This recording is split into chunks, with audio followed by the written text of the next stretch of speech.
काव्यखंड में पाठ 3 बिहारी के दोहे पढ़ाने जा रहा हूँ। देखिए, बिहारी के दोहे पढ़ने से पहले हम लोगों को बिहारी जी का परिचय जानना चाहिए। बिहारी जी कौन थे, कहाँ रहते थे, साहित्य के क्षेत्र में उनका क्या योगदान रहा। जब इन तमाम प्रश्नों का उत्तर ढूंढेंगे तो हम प्रेरित होंगे उनकी जीवनी जानने के लिए। बिहारी जी की जीवनी जानने के लिए हम निश्चित रूप से प्रेरित होंगे। तो आइए, सबसे पहले मैं आपको बिहारी जी से परिचय कराता हूँ। प्यारे बच्चों, बिहारी जी दरबारी संस्कृति के प्रतिनिधि कवि माने जाते हैं। साहित्य के क्षेत्र में एक परंपरा चली दरबारी संस्कृति की, तो दरबारी संस्कृति के प्रतिनिधि कवि माने जाते हैं कौन? बिहारी जी। इनका जन्म 1595 में, यानी 1595 ईस्वी में ग्वालियर में हुआ था। ग्वालियर शहर का नाम आप लोग जरूर सुने होंगे। ग्वालियर मध्य प्रदेश में है। तो वहीं इनका जन्म हुआ। जब बिहारी जी मात्र 7-8 साल के ही थे, तभी इनके पिता ओरछा चले आए। इनके पिताजी ग्वालियर छोड़कर कहाँ चले आए? ओरछा, जहां बिहारी ने आचार्य केशव दास से काव्य शिक्षा पाई। यानी बिहारी जी के काव्य गुरु कौन कहलाए? तो आचार्य केशव दास। आचार्य केशव दास से इन्होंने काव्य शिक्षा पाई, इनके काव्य गुरु रहे। यही बिहारी रहीम के संपर्क में भी आए। यानी ओरछा में ही रहीम के संपर्क में आए। रहीम जो महान दानी कवि रहे हैं अपने जमाने के, और वो भी दोहा छंद में बहुत निपुण थे। तो बिहारी जी रहीम के संपर्क में आए। बिहारी ने अपने जीवन के कुछ वर्ष जयपुर में भी बिताए। जिंदगी का कुछ भाग इन्होंने जयपुर में रहकर बिताया। बिहारी रसिक जीव। रसिक जीव उसे कहते हैं जो रस में आनंद ले। जो रस में आनंद ले। हिंदी साहित्य में 9 रस हैं। आप लोग आगे चलकर पढ़ेंगे इस रस के बारे में। तो कभी ये भक्ति रस, कभी श्रृंगार रस, कभी वात्सल्य रस, कभी शांत रस, कभी रौद्र रस, तमाम जो हिंदी के रस हैं, इस रस में ही आनंद लेते थे। तो जो रस में आनंद ले वो क्या कहलागा? रसिक। इसलिए बिहारी को क्या माना गया? रसिक जीव। लेकिन इनकी रसिकता नागरिक जीवन की रसिकता थी। इनकी जो रसिकता थी वह नागरिक जीवन की रसिकता थी। उनका स्वभाव विनोदी और व्यंग्य प्रिय था। ये स्वभाव से विनोदी थे, हंसने हंसाने वाले थे, मनोरंजन करने वाले थे, और व्यंग्य प्रिय थे। व्यंग्य करना, किसी पर कटाक्ष करना, कमेंट करना, यह इनकी एक आदत सी थी। 1663 में इनका देहावसान हुआ। जो भी आते हैं सबको एक न एक दिन इस मृत लोक को छोड़कर जाना पड़ता है। ये भी दुनिया छोड़कर गए। कब गए?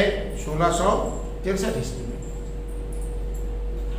बिहारी की एक ही रचना है जीवन भर में, कि एकमात्र रचना ये, जिसका नाम है सतसई।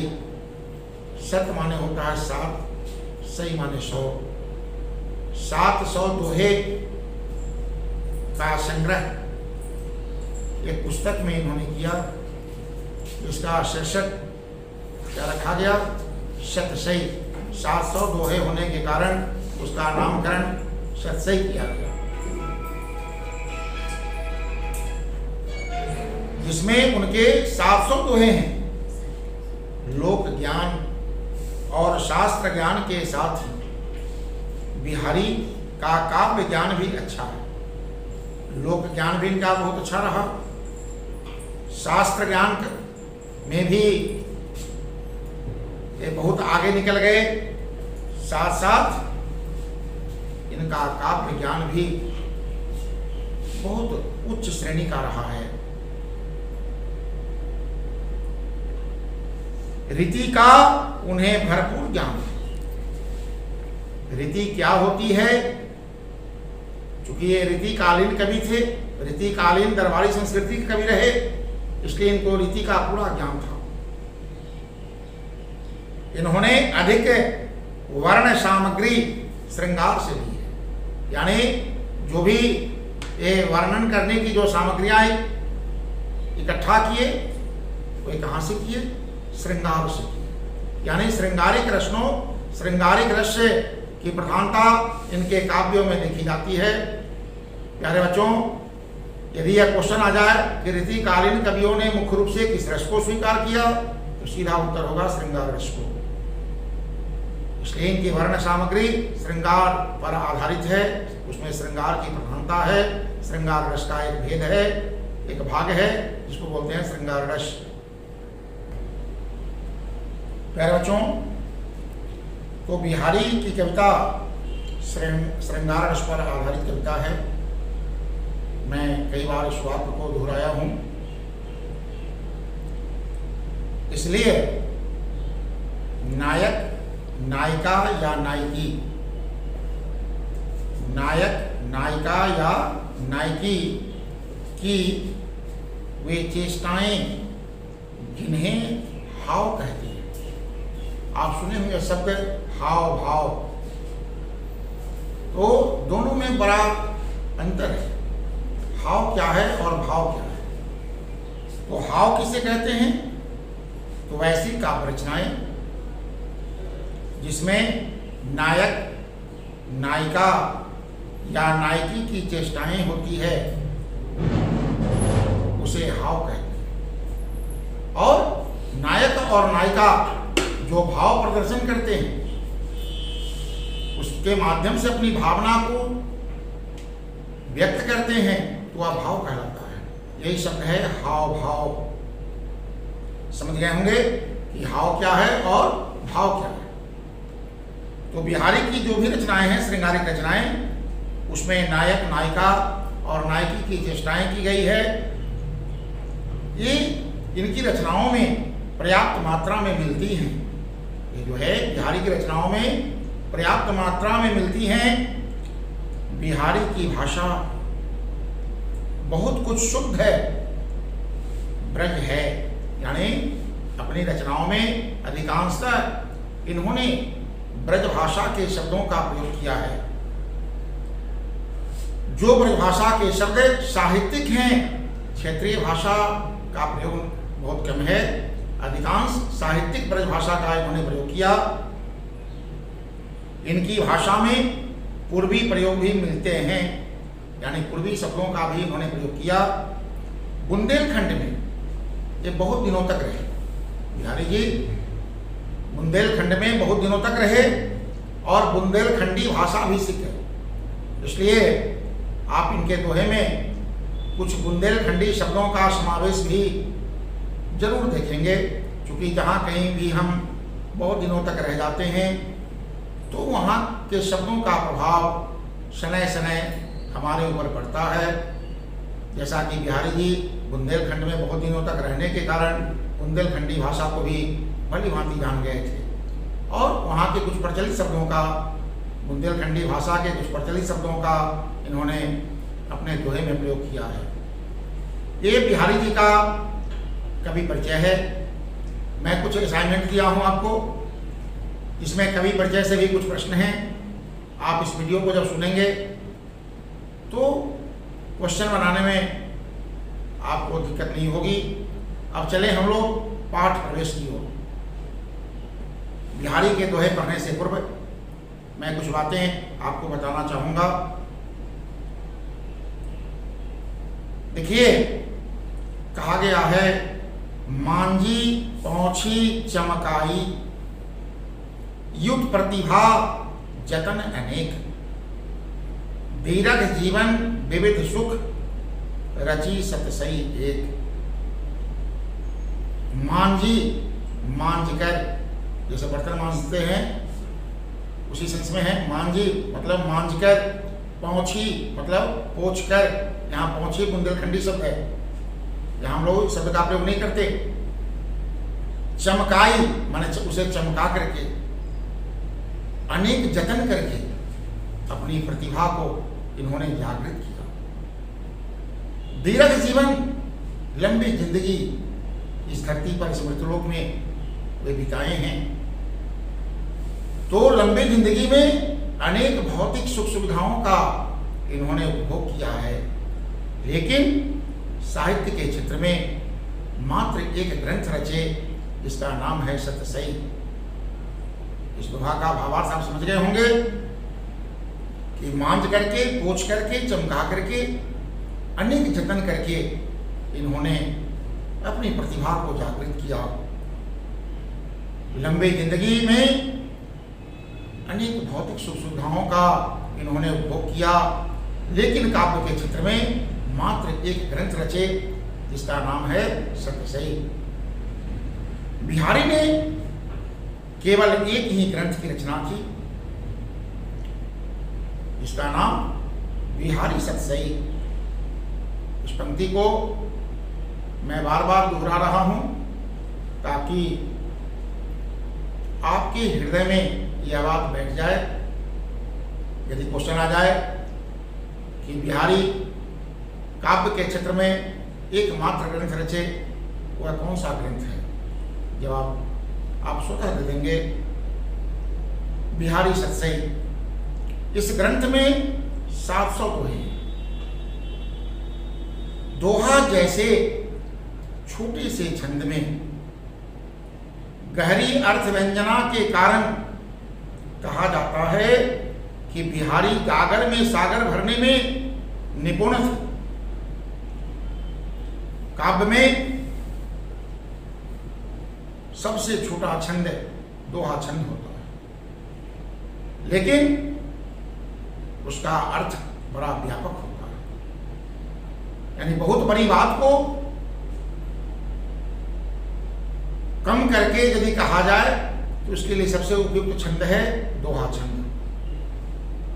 लेकिन बिहारी के जितने भी दोहे हैं उसमें अर्थ गांभीर्य इतना व्यापक है कि उसे समझना और समझाना थोड़ा कठिन है।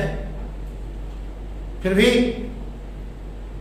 मैं समझाने का प्रयास कर रहा हूं और आप लोग इस वीडियो को सुनकर समझने का प्रयास करेंगे।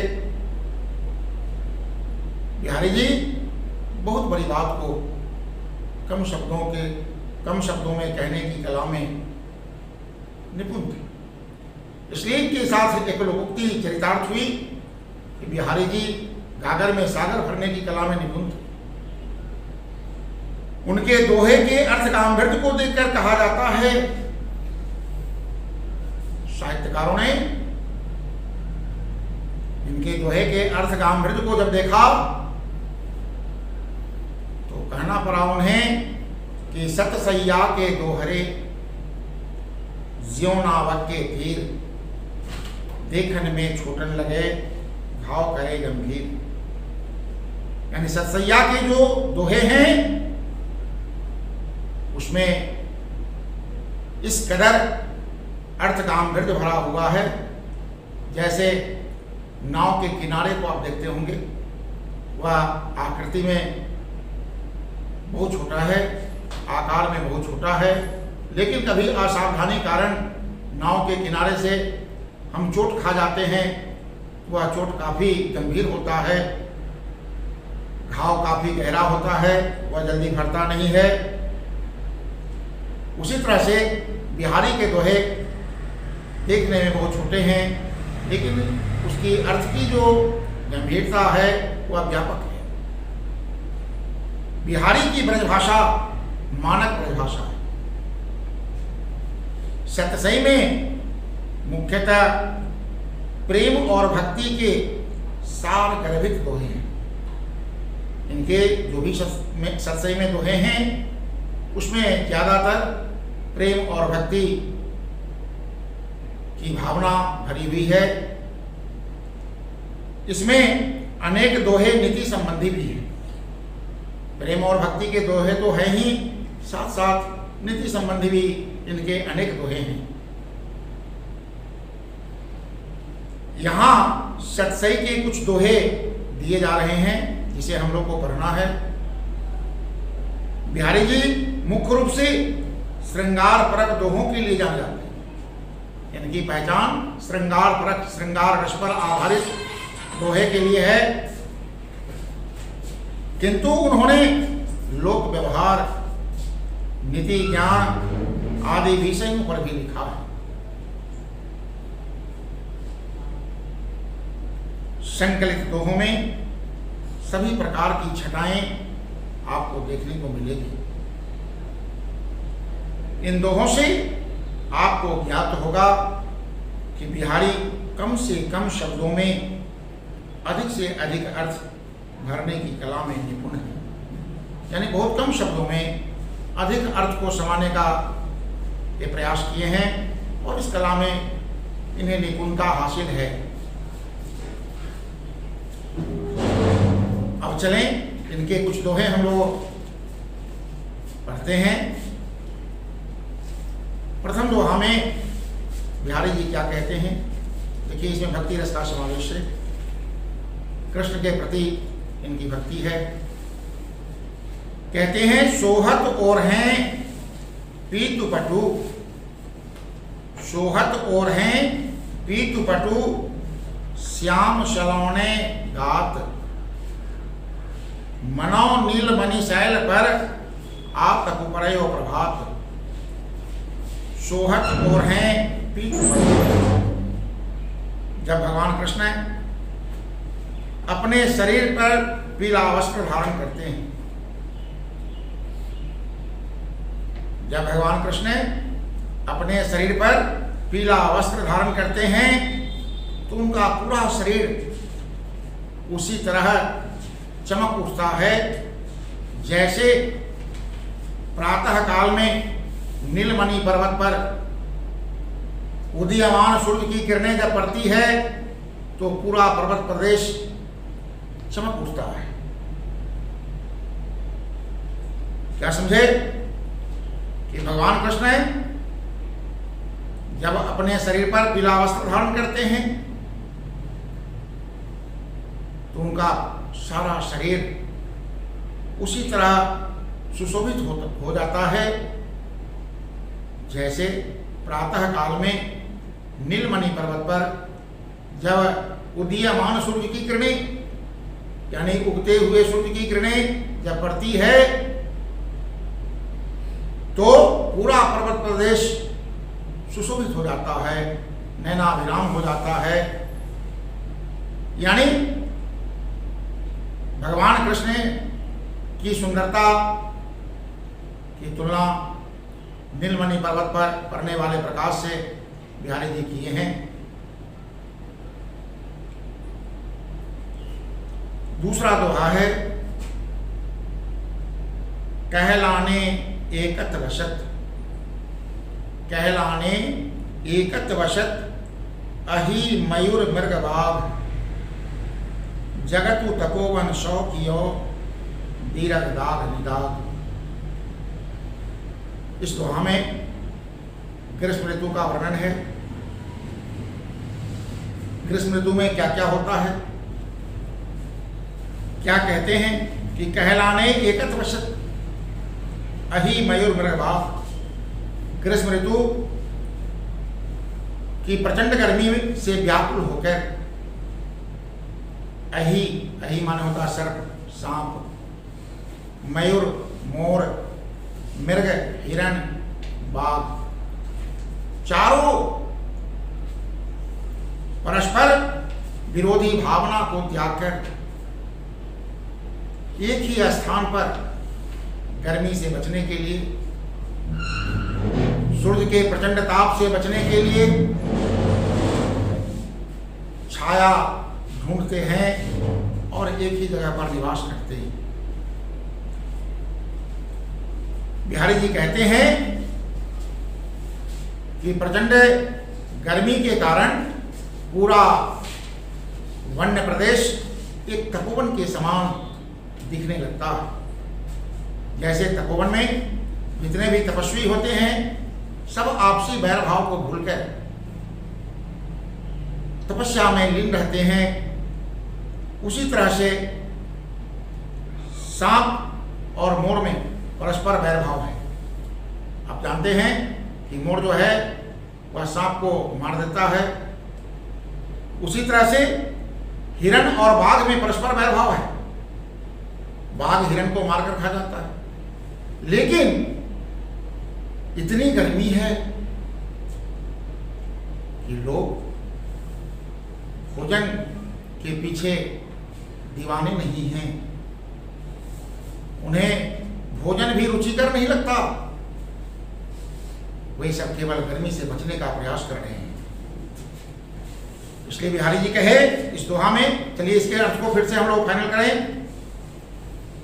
कि ग्रीष्म ऋतु की प्रचंड गर्मी में सांप, मोर, हिरण और बाघ परस्पर बैर भाव को भूलकर एक ही स्थान पर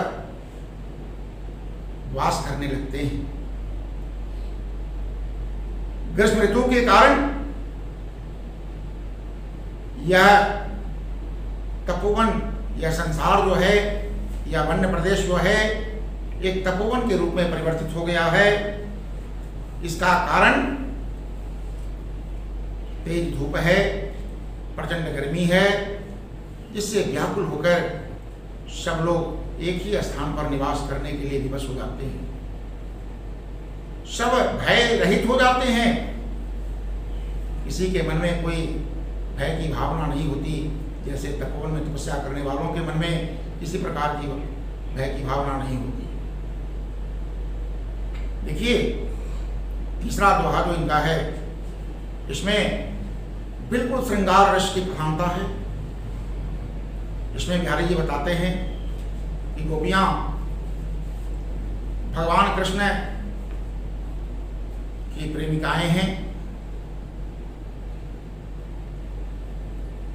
गोपियां अपने प्रेमी भगवान कृष्ण से बातचीत की लालसा रखती हैं, लेकिन जब कोई मौका नहीं मिलता है वह कुछ करने के लिए विवश हो जाती हैं।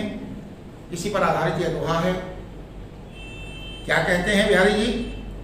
बतरस लालच लाल की मुरली धरी लुकाई, सहु करे भौनहु हंसे दैन कहे नटी जाई।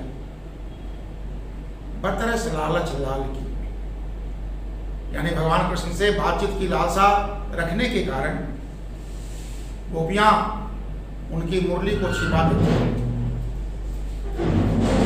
भगवान कृष्ण से बातचीत करने की लालसा रखने के कारण गोपियां कृष्ण की मुरली को छिपा देती है। आगे बिहारी जी बड़ा सुंदर श्रृंगार रस से इस पंक्ति को परिपूर्ण किए हैं, भरे हैं।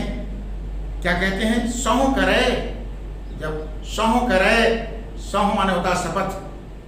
जब भगवान कृष्ण पूछते हैं कि बताओ तुमने मेरी मुरली छिपाई है, तो वह सहु करे माने शपथ लेती है कि मैं आपकी मुरली को नहीं छिपाई। भौनहु हंसे, नजरें तिरछी करके वे हंसती भी हैं। दैन कहे नटी जाए, जब भगवान कृष्ण आग्रह करते हैं कि तू मेरी मुरली दे दो, तो वह देने से साफ नटी, नटी माने होता है मुकर जाना, मना कर देना, तो वह देने से साफ मुकर जाती है, ताकि इस बहाने मुझे अपने प्रेमी भगवान कृष्ण से वार्तालाप का सुअवसर प्राप्त हो, बातचीत करने का मौका मिले। इसलिए गोपियां के मन में ऐसी भावना जागृत होती है कि वह कृष्ण की मुरली को छिपा देती है। आप समझ गए होंगे इस दोहा का भावार्थ। इस दोहा में श्रृंगार रस की प्रधानता है, यह श्रृंगारिक दोहा है। मैं कवि परिचय में आपको बताया था कि बिहारी के दोहे में श्रृंगार, भक्ति और नीति तीनों का समावेश है।